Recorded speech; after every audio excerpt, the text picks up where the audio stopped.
और इस वक्त की बड़ी खबर आपको बता दें, नीतीश कैबिनेट में वजारतों की तकसीम हुई है। सम्राट चौधरी को महकमा दाखिला मिला है, विजय सिन्हा को लैंड रेवेन्यू महकमा मिला है, मंगल पांडे को हेल्थ और कानून डिपार्टमेंट मिला है, दिलीप जायसवाल को इंडस्ट्री डिपार्टमेंट दिया गया है, नितिन नवीन को road construction, urban development and housing development दिया गया, रामकृपाल यादव को महकमा ज़राअत मिला है। इसके साथ ही संजय टाइगर को लेबर रिसोर्स डिपार्टमेंट दिया गया और अरुण प्रसाद शंकर को सियाहत, आर्ट एंड कल्चर।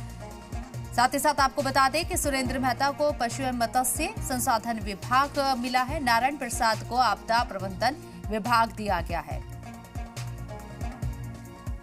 सम्राट चौधरी के परफॉर्मेंस के बारे में कहा जाए तो जब पंचायती राज मिला उनको तो उन्होंने अच्छा परफॉर्मेंस किया था, गृह मंत्रालय मिला था तो उन्होंने अच्छा परफॉर्मेंस किया था, और अब ये क्षमा कहेंगे जब उन्हें गृह मंत्रालय से पहले की बात की जाए वित्त मंत्रालय मिला था, हाँ जी वित्त मंत्रालय मिला था, तो वित्त मंत्रालय में भी उन्होंने अच्छा परफॉर्मेंस किया था और यही कारण है कि उनको गृह विभाग देकर बीजेपी ने एक तरह से इनाम दिया है। अब सम्राट चौधरी को है बिहार में जिस तरह से क्राइम बढ़ा है, विपक्ष आरोप लगा रहा है, चाहे जो बातें सामने आती हैं, लगातार हत्याएं लूट हो जाती हैं, उन पर कहीं ना कहीं चुनौती होगी इनके लिए और उस पर जो है जल्द से जल्द विराम लगाना होगा। सम्राट चौधरी को वो फार्मूला लाना होगा जो नीतीश कुमार ने 2005 में लाया था, क्योंकि 2005 में जब नीतीश कुमार की सरकार आई थी उसके बाद अपराधी जो है आत्मसमर्पण करने के लिए तैयार हो गए थे। बड़े बड़े अपराधियों ने 2005 से और 2020 के 2010 के अंदर 2005 से 2010 के अंदर बड़े बड़े अपराधियों ने समर्पण किया था। तो सम्राट चौधरी को वैसे और योगी वाले फॉर्मूले को लाना होगा कि अपराध पर कैसे लगाम लगाया जाए, क्योंकि बहुत बड़ी एक तरह से कहा जाए विभाग तो मिला ही है और सम्राट चौधरी के लिए बहुत बड़ी चुनौती ही है। तो रुपेंद्र हमारे नुमाइंदे पल पल की अपडेट हम तक पहुंचा रहे हैं। वाज़ेह रहे कि नीतीश कैबिनेट में अब वजारतों का तकसीम हो गया है। सम्राट चौधरी के ऊपर बड़ी जिम्मेदारी दी गई है, उन्हें यहाँ पर महकमा दाखिला दिया गया है, विजय सिन्हा को लैंड रेवेन्यू महकमा मिला है, मंगल पांडे को हेल्थ और कानून डिपार्टमेंट दिया गया है, साथ ही साथ दिलीप जायसवाल को इंडस्ट्री डिपार्टमेंट दिया गया, नितिन नवीन को road construction and urban development and housing development महकमा मिला है, रामकृपाल यादव को भी यहाँ आपको बताया महकमा ज़राअत दिया गया, संजय टाइगर को लेबर रिसोर्स डिपार्टमेंट दिया गया है। तो वजारतों की तकसीम हो रही है और सम्राट चौधरी के ऊपर बड़ी जिम्मेदारी महकमा दाखिला उनको दिया गया है। बिहार के अंदर जिस तरीके से जराइम लगातार बढ़ रहा है उसको लेकर कंट्रोल करना सम्राट चौधरी के सामने कहीं ना कहीं एक बड़ा चैलेंज जरूर होगा, लेकिन ये एक अहम वजारत उनके पास गई है सम्राट चौधरी।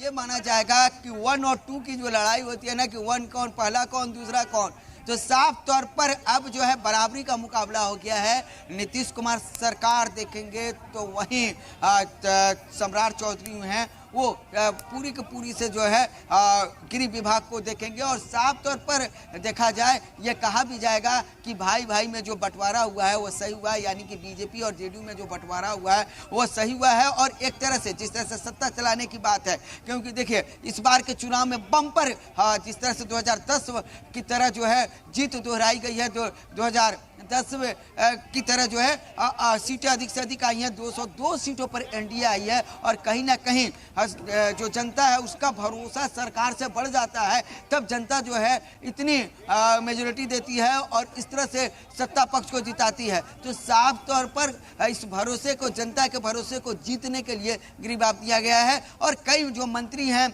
उनको भी अलग अलग विभाग दिया गया है। मंगल पांडे की बात करें तो उनको विधि मंत्रालय मिला हुआ है, उनको स्वास्थ्य मंत्रालय मिला हुआ है, एक और विभाग उनको मिला हुआ है। तो वहीं नितिन नवीन की बात की जाए तो उनको विभाग, कई ऐसे मंत्री हैं जिनको मिला है, नए मंत्री बनाए गए हैं उनको भी। हाँ, उपेंद्र कुशवाहा के बेटे को पंचायती राज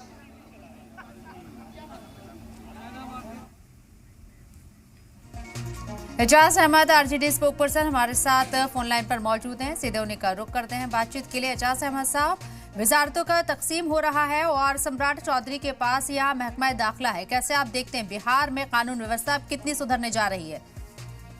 लोग पहले से कह रहे थे कि भारतीय जनता पार्टी के दबाव में पूरा जनता दल यू है और जनता दल यू के अंदर जो भूया पार्टी के लोग हैं वो नीतीश कुमार जी को सिर्फ मोहरा के तौर पर इस्तेमाल कर रहे हैं।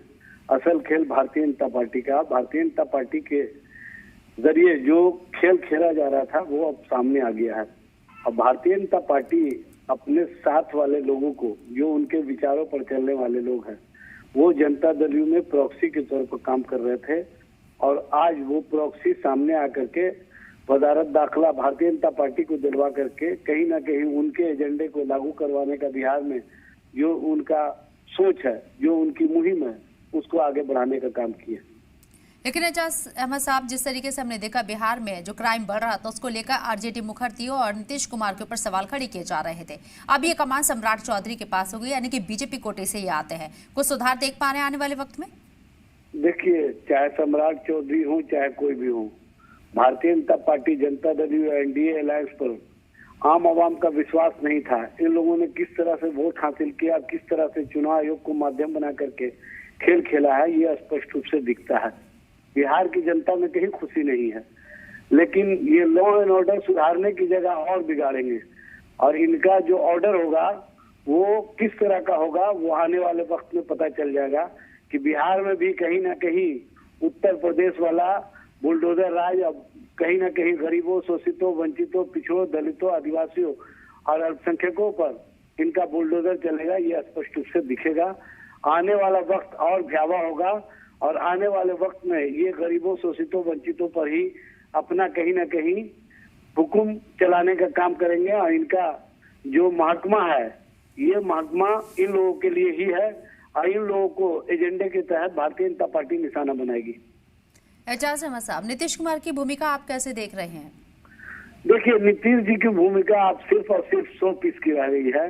असल भूमिका भारतीय जनता पार्टी की है और जिसके पास गृह मंत्रालय होता है वही सारा चीज को देखने का काम करते हैं और सारे महकमा के लोग उसी के इर्द गिर्द घूमने का काम करते हैं। ये बात हकीकत है और इससे कोई अनजान नहीं है। इसीलिए नीतीश कुमार कभी भी अपने महकमा को छोड़ने का काम नहीं किए, लेकिन पहली बार भारतीय जनता पार्टी के जो प्रॉक्सी संगठन के लोग थे, जो जनता दल यू के अंदर काम कर रहे हैं, उन लोगों ने दबाव बना करके इस तरह का खेल खेलने का काम किया।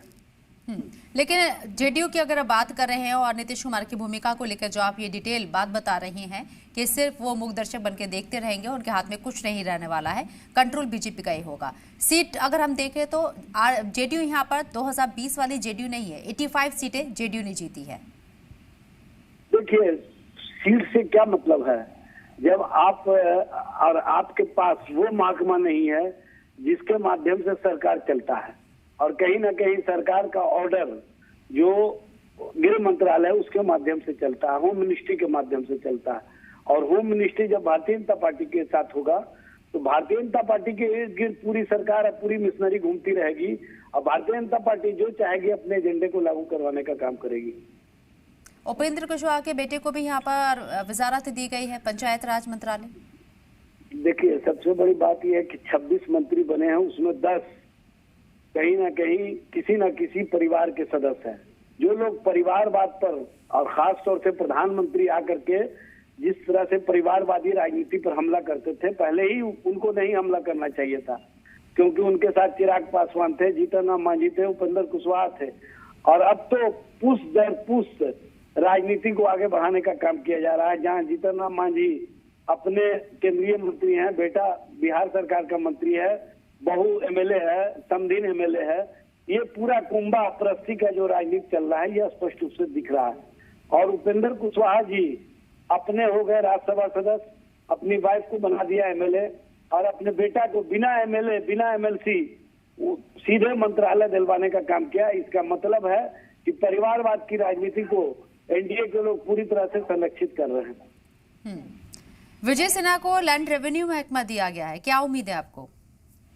आप समझ लीजिए कि किस तरह से लैंड और जो लैंड के रेवेन्यू का मामला है वो किस तरह से चलेगा ये भी समझ सकते हैं। विजय सिन्हा जी का ट्रैक रिकॉर्ड आप लोगों ने देखा है।